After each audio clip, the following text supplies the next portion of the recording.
राम राम, मेरा प्रणाम स्वीकार कीजिएगा। मेरे पास कई ऐसे प्रश्न आए हैं जिसमें लोग ये जानना चाहते हैं कि मृत्यु को कैसे टाला जा सकता है, और कुछ लोगों ने तो यह भी पूछा है कि प्राचीन युग में लंबी आयु कैसे होती थी। क्या हम भी अपनी आयु को बढ़ा सकते हैं? क्या हम भी 100 वर्ष जी सकते हैं? आज भी हमारी धरती पर 100 वर्ष से अधिक जीने वाले बहुत लोग हैं, परंतु सामान्यतः लोग 60 के ऊपर पहुंचते पहुंचते ही बूढ़े होने लगते हैं और 70-75 तक तो फिर उम्र काटने लगते हैं। शरीर जर्जर होता है, दिमाग काम नहीं करता, दांत और आंत दोनों कमजोर हो जाते हैं, परंतु हमारे शास्त्रों में ऐसा ज्ञान है जिससे आयु को लंबा और बेहतर किया जा सकता है। अब कुछ लोगों के मन में यह प्रश्न उठेगा, क्या हम अपनी आयु को नाप सकते हैं? तो मैं अपने उत्तर में कहूंगा जी हाँ, हो सकता है बिल्कुल 49 है कि 50 है कि 51 है, ये नहीं देख पाए, लेकिन लगभग तो नापी जा सकती है। और ये पूछना बनता है भाई, क्योंकि जब हम ये जानेंगे ही नहीं कि हमारी आयु कितनी है, तब तक हमें ये पता कैसे लगेगा कि हमारी आयु बढ़ गई है। भारतीय संस्कृति और परंपरा, आस्था, विश्वास, तर्क, इन तीनों पर आधारित है। इसलिए प्रश्न पूछना चाहिए और जो उत्तर मिले उसका अभ्यास करके देखना चाहिए।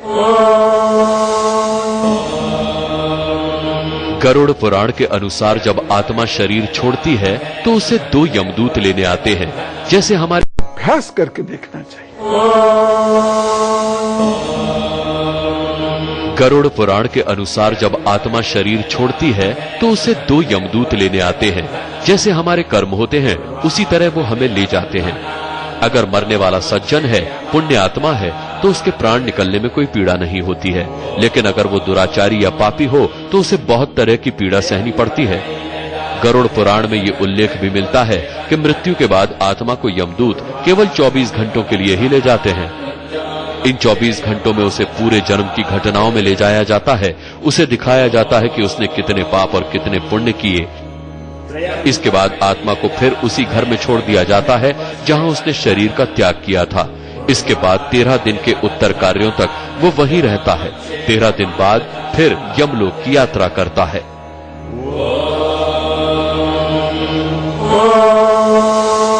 जब तक प्राणवायु, इंद्रियां और पंचभूत का संबंध रहेगा, भौतिक जीवन चलता रहेगा। जी हां, मैंने क्या कहा? भौतिक जीवन चलता रहेगा। समझे ना आप? भौतिक जीवन चलता रहेगा। और जब तक आत्मा भी इनसे संबंध बनाए रखेगी, यानी हमारे पंचभूतों से, इंद्रियों से और प्राण से, तब तक शारीरिक और आत्मिक जीवन चलता रहेगा। और यह संबंध जितना प्रगाढ़ होगा, जीवन और दूसरी तरीके से कहें कि आयु उतनी सशक्त होगी, उतनी अधिक होगी। और आत्मा, प्राण, इंद्रियां और पंचभूत का संबंध जितना कमजोर होगा, जीवन और आयु का संबंध भी उतना कमजोर होगा। अब यहां पर एक प्रश्न यह उठता है कि क्या आप अपनी आयु जान सकते हैं? मैंने फिर कहा था और अब भी कहता हूं, बिल्कुल जान सकते हैं। जान भी सकते हैं, बढ़ा भी सकते हैं। अब देखिए, यह हृदय रेखा है। यह मैं आपको जर्नल समझाने के लिए कह रहा हूं। मैं आपको आयु देखना नहीं सिखा रहा हूं, क्योंकि आयु देखना इतनी सरलता से नहीं आता और उसमें बहुत सारी बारीकियां होती हैं। मैं सिर्फ एक सामान्य सिद्धांत आप तक पहुंचा रहा हूं, जो ये प्रमाण है कि हां, आप अपनी आयु लगभग देख सकते हैं। उसके लिए बड़ा प्रकांड विद्वान होना पड़ेगा आपको कि एग्जैक्टली कितनी होगी, बिल्कुल बिंदु ब बिंदु कितनी होगी। उसके लिए तो आपको बहुत अभ्यास और ज्ञान चाहिए। लेकिन ये आप देखकर समझ जाइए ये हर उंगली के नीचे लगभग 30 वर्ष की आयु होती है। यहां तक अगर आपकी यह रेखा स्पष्ट है तो आयु 120 है। यह एक ज्योतिषीय सिद्धांत है जो सामान्य सिद्धांत है। जो लोग 120 के ऊपर जीवित हैं वह इस सिद्धांत से आगे निकल जाते हैं, क्योंकि उनका जीवन योग पर आधारित है। तो 30, 30, 30, 30, 120 और यह है हमारी आयु रेखा, जिसे जीवन रेखा भी बोलते हैं। यह अंगूठे से इस तरीके से पूरा चक्कर काटती है। यहां से यहां तक जो घूम के जो रेखा आती है उसकी आयु होती है 120 वर्ष। वह ज्योतिषीय रूप से होती है। अगर आप योगी हो गए हैं तो फिर आपकी आयु आपके हाथ में है। और उसी हिसाब से आप देख रहे होंगे 120, यहां 60 आ गया, यहां 36 आ गया, ये 14 वर्ष हो गए। इस प्रकार से 14, 36, 60 और 120, इस प्रकार से आप अपनी आयु लगभग निकाल सकते हैं। अब क्या मतलब है भाई, जहां आपकी रेखा खत्म हो गई वहां आपकी आयु क्षीण पड़ रही है। आयु खत्म हो गई मैं नहीं कह रहा हूं, क्योंकि ज्योतिष में ऐसे बहुत सारे सिद्धांत हैं जो साथ साथ चलते। जैसे यहां पर यदि एक पतली सी बारीक सी रेखा आ जाएगी तो आयु क्षीण है, समाप्त नहीं हुई है। यहां पर भी कोई पतली सी रेखा ऐसे बीच में आ जाएगी तो आयु क्षीण हो गई, समाप्त, यानी कमजोरी आ सकती है, बीमारी हो सकती है, आदि आदि। लेकिन ये सिद्धांत अटल हैं कि यदि आपकी आत्मा, प्राण, इंद्रिय और पंचभूत इकट्ठे हैं और ये मिलन मजबूत है तो फिर आपकी आयु बढ़ती चली जाएगी।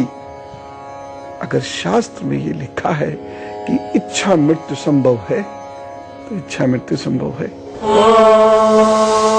अब जीते जीते एक समय ऐसा आता है जब आत्मा और प्राण पंचभूत छोड़ देते हैं, जिससे हमारी इंद्रियां और पंचभूत काम करना बंद भी कर देते हैं।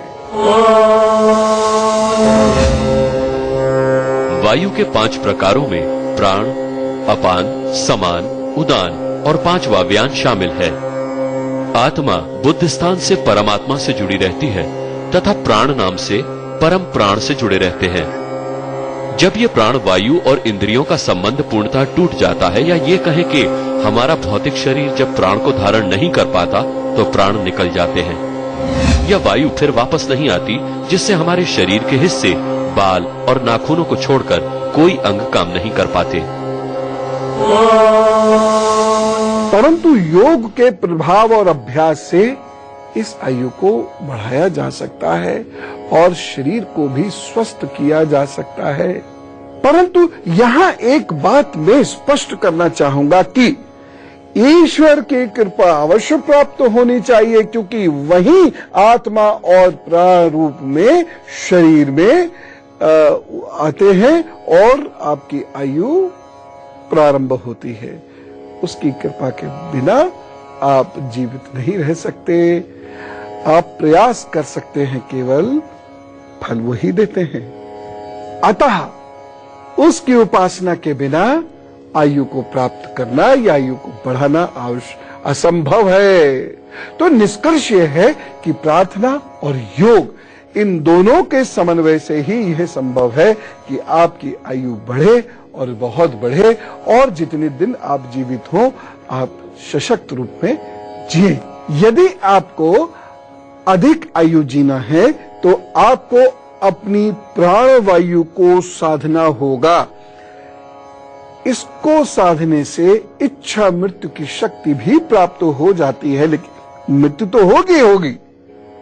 आप शरीर अनंत काल तक जीवित नहीं रह सकते। आयु अधिक तो हो सकती है, लेकिन मृत्यु संभावी है, होगी ही होगी। इच्छा मृत्यु भी साधना का विषय है, जिसे गुरु चरणों में बैठकर ही प्राप्त करना चाहिए। फिलहाल आप इन्हें जानिए। 10 प्रकार के प्राणवायु होती हैं, जिन्हें साधना पड़ता है। प्रथम 5 तो सबसे महत्वपूर्ण है, जैसे प्राण, अपान, समान, उदान और व्यान। इसके बाद की प्राणवायु का नाम है नाग, कूर्म, कुकल, देवदत्त और धनंजय।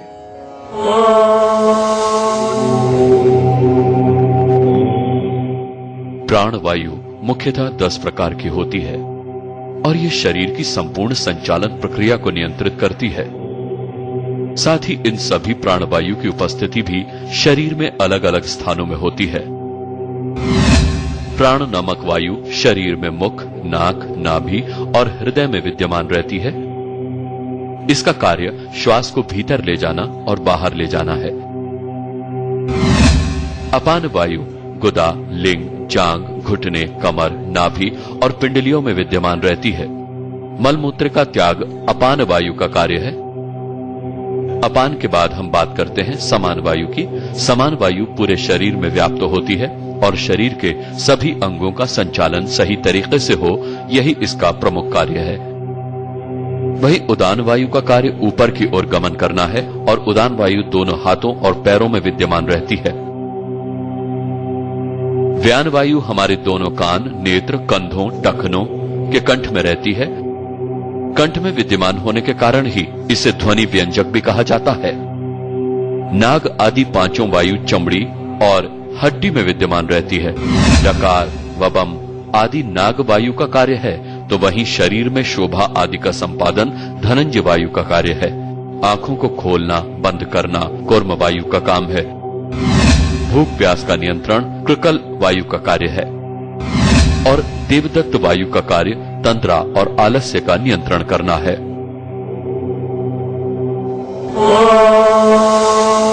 इसीलिए आपके शरीर में जब भी प्राणवायु में विकार आएगा तो शरीर के अंग अथवा शरीर की प्रक्रिया काम करना बंद कर देगी अथवा कार्य बंद हो जाएगा। उदाहरण के तौर पर प्राणवायु और आंख की रोशनी और आंख की क्रिया का सीधा संबंध है।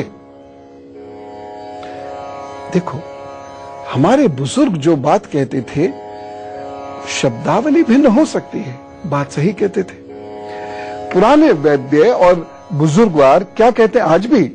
मैं तो गांव गांव जाता हूं तो मैं देखता हूं बुजुर्ग लोग कहते हैं, हाथ काम नहीं कर रहा ना, हाथ की हवा निकल गई।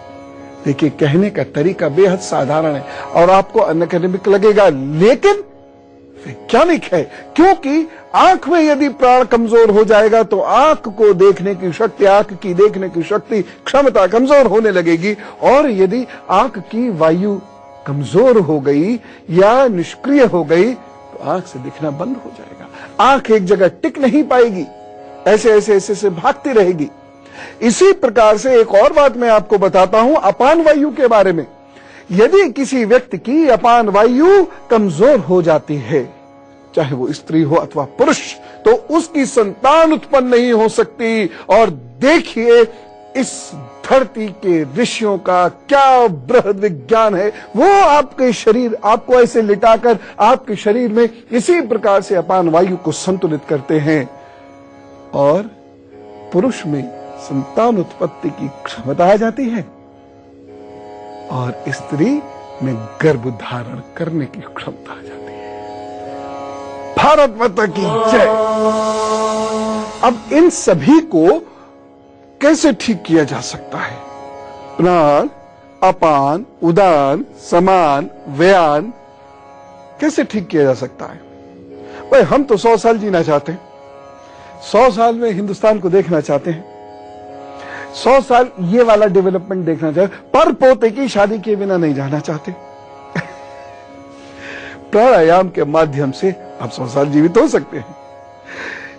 आप अपने प्राण को साधने से आप अपनी आयु बढ़ा सकते हैं, ऊर्जा बढ़ा सकते हैं, शरीर की क्रिया प्रक्रिया बढ़ा सकते हैं। नियमित रूप से आपको प्राणायाम करना होगा। प्राणायाम करने से शरीर, मन और आयु पर अधिकार हो जाता है। मन की भावनाओं पर भी अधिकार हो जाता है। शरीर से बाहर विचरण कर सकते हैं। स्वप्न में निश्चय करके दर्शन कर सकते हैं, दर्शन दे सकते हैं दूसरे को। इन प्राणों पर अधिकार कैसे हो, उसे समझें और अभ्यास करें। अभी बैठे और जो जो मैं बता रहा हूं उसे नोट भी करते जाइए और अभ्यास भी करते जाइए। लाभ तो होगा ही होगा। अब यह अभ्यास कब करना है, पहले यह समझिए। इसे सूर्योदय से 2 घंटे पूर्व करना है।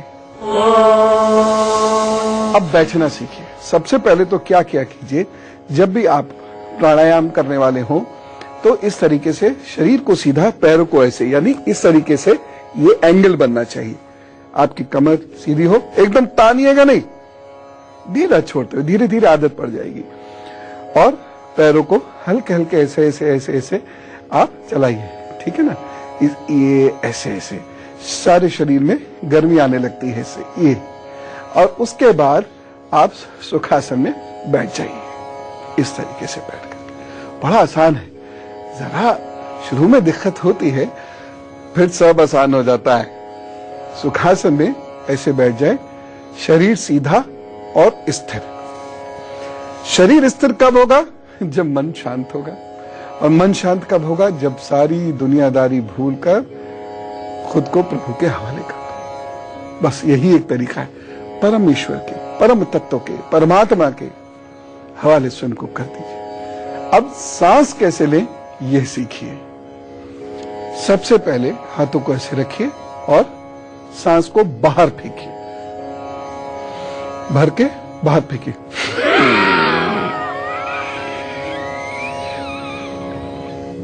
जितना निकाल सकते हैं उतना निकालिए, पेट अंदर चला जाएगा। फिर धीरे धीरे सांस लीजिए, धीरे धीरे लेना है।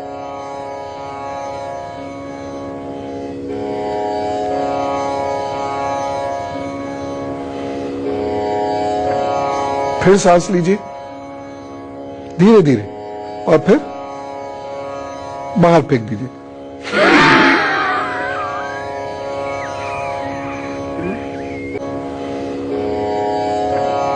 फिर सांस लीजिए धीरे धीरे और फिर बाहर फेंक दीजिए।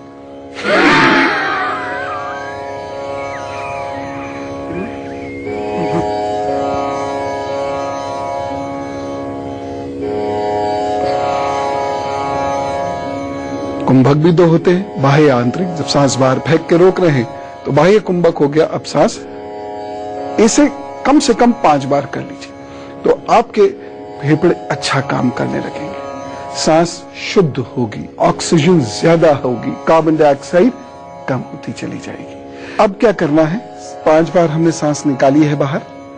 अब हम गहरी श्वास लेंगे, शरीर शांत, मन प्रभु में स्थिर, और गहरी सांस लेनी। और धीरे, ऐसे जल्दी से बस काम खत्म किया और जाना है ना, बहुत धीरे धीरे 10 तक की गिनती गिनते हुए गहरी सांस लीजिए। गहरी सांस लेने से फेफड़े अच्छे होते हैं। गहरी सांस लेना आवश्यक है। यदि हम गहरी सांस नहीं लेंगे तो हमारे फेफड़े के 5 करोड़ 30 लाख छिद्र निष्क्रिय रहेंगे। श्वास के चालन से धीरे धीरे धीरे धीरे हम अपने इन सभी चक्रों को जागृत करते जाते हैं। हम अपने फेफड़ों और सेल्स को जागृत करते हैं, आत्मा की चेतना शक्ति को बढ़ाते रहते हैं और धीरे धीरे हमारी आयु लंबी हो। जब हम प्राणायाम का नियमित अभ्यास करते रहते हैं तो हमारा जो अमृत कलश यानी हमारी नाभि ये जागृत होती चली जाती है। इसके साथ साथ अनुलोम विलोम, भस्त्रिका और कपालभाति योग करने से भी यह जागृत होती चली जाती है। लेकिन व्यायाम करना और योग करना दोनों अलग अलग चीजें हैं। हमने प्राणायाम किया, लेकिन इसके साथ साथ हमें संपूर्ण योग का ध्यान रखना होगा। उसमें क्या है, यम नियम का पालन भी करना होगा, आहार का पालन भी करना होगा, प्रत्याहार का पालन भी करना होगा, और ये जो मैंने अभी बताया ये आसन का हिस्सा ये भी करना होगा। प्राणायाम, आसन, यम, नियम, प्रत्याहार, यानी न लालच ज्यादा रखिए, न डरिए, मस्त रहिए, प्रभु के चरणों में रहिए, और जो काम, जो दायित्व आपको मिले उसे पूरी ईमानदारी और जोर से कीजिए, दम से कीजिए। अनुशासित जीवन जिए, पानी का सेवन बहुत करें। और एक चीज मैं कहना चाहूंगा, खास तौर से मैं युवाओं से कहना चाहूंगा, वीर्य का ह्रास मत कीजिए, क्योंकि उससे आयु पर बहुत बुरा असर पड़ता है। देखा आपने, श्वास के चालन से धीरे धीरे धीरे धीरे हम अपने इन सभी चक्रों को जागृत करते जाते हैं। हम अपने फेफड़ों और सेल्स को जागृत करते हैं, आत्मा की चेतना शक्ति को बढ़ाते रहते हैं और धीरे धीरे हमारी आयु लंबी होने लगती है। यह है भारत का वह ज्ञान। तो अब की बार ईश्वर ना करे घर में कोई बीमार हो या रोग घर में विराजता हो, तो सब लोग इस प्रकार से थोड़ा अपनी दिनचर्या में परिवर्तन करके जीना प्रारंभ कर दीजिएगा और देखिएगा निरोगी होंगे, आयु बढ़ेगी, प्रसन्न रहेंगे। भारत माता की जय।